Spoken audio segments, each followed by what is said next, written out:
Thank you for watching this project help video for Lesson 21. I will help you answer each question in the project by providing step-by-step example problems. A good strategy might be to pause the video after each example and then work the corresponding problem in your project.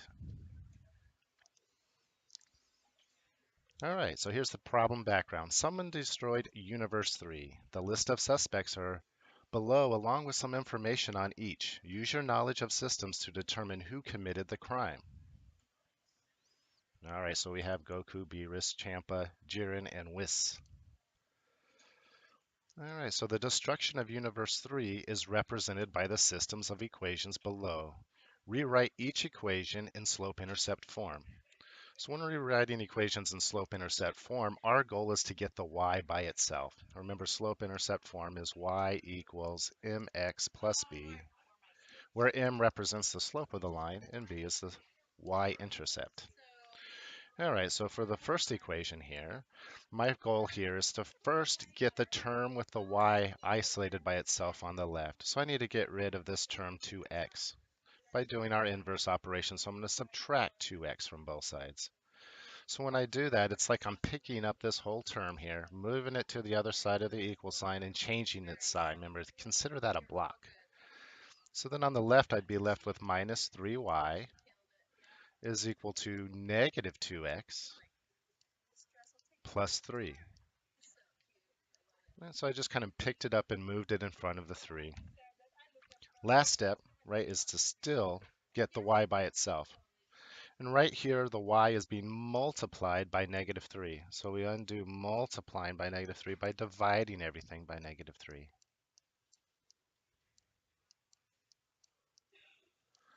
All right, so finally we get that y is equal to negative divided by a negative is a positive, so this would be positive 2/3 x minus 1. All right, so now let's do the same thing for the second equation. Here, remember, I'm trying to get the y by itself. All right, so I need to undo this adding x. So I'm going to subtract x from both sides. We get that y is equal to negative x plus 19. Just one step in this case. All right, so here the slope would be negative 1, and here our slope would be 2/3. And our y-intercept here is 19, and our y-intercept over here is negative 1.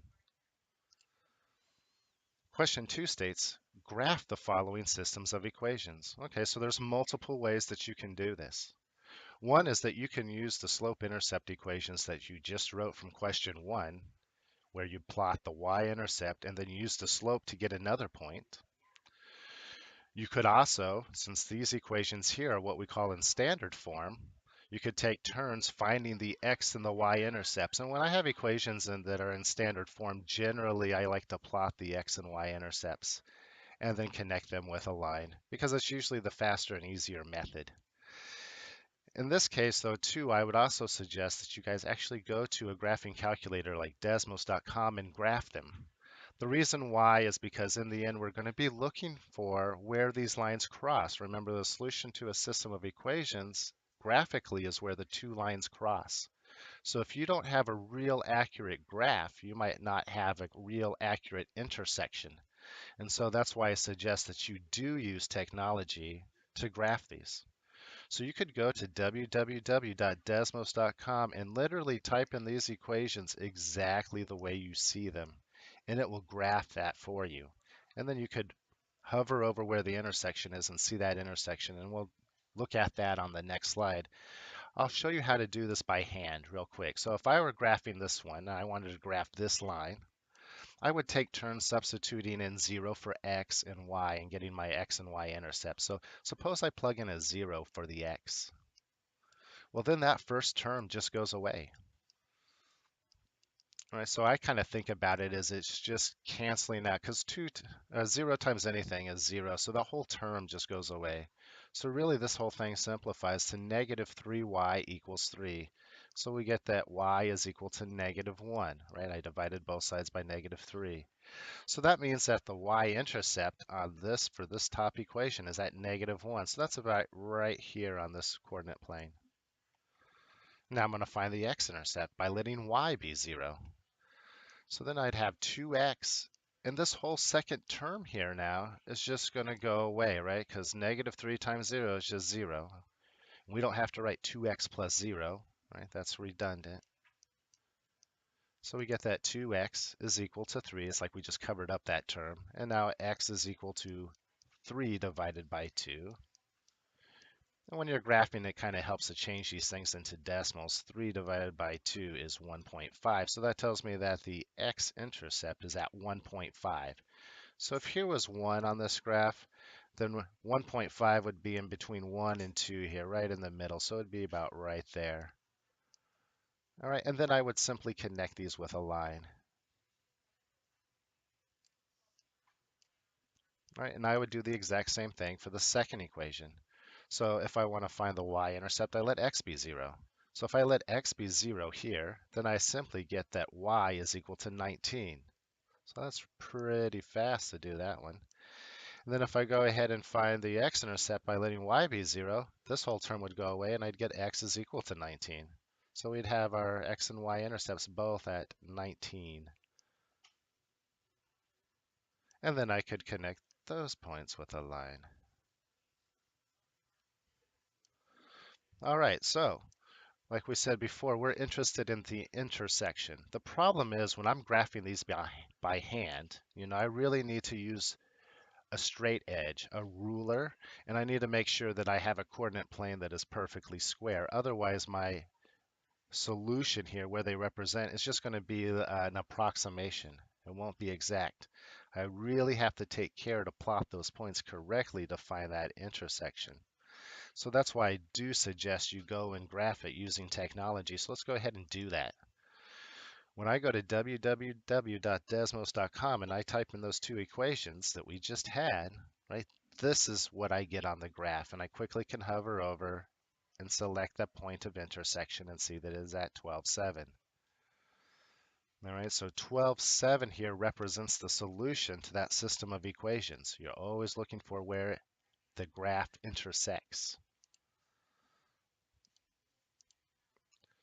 All right, so if we answer question 3, who destroyed universe 3 according to the graph, now I need to go back to the table. So I need to go back in this case to slide 1 or question 1, the problem background, and look at the table.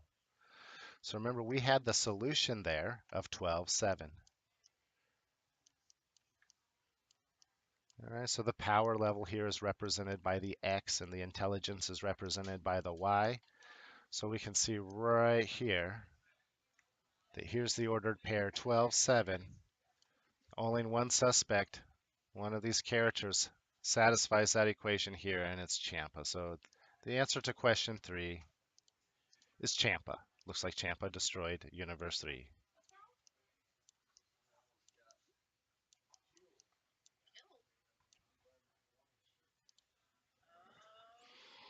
All right, so question 4 simply asks, well, how did you use the graph to find the solution? The whole point of this, right, when we're solving systems of equations graphically, is to know that where the lines intersect is the solution. That's all I'm looking for you to say. That how did I use the graph? Well, I graphed them and saw where their lines intersected. That was it. All right, so the last question says, how many of the Dragon Ball Super characters satisfy the equation x plus 9 equals 19, right? That was our second equation. And describe why this other equation, in this case the first equation in the system, is important and necessary.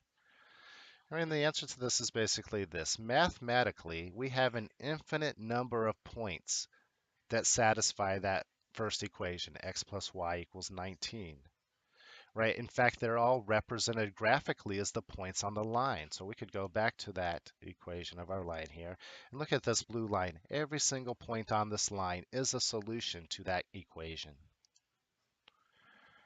All right, so describe why the second equation is necessary. Well, we need that second equation, right, to pin down exactly who committed the crime, exactly who that suspect is. Remember, we're looking for where they intersect, the solution that solves both systems simultaneously.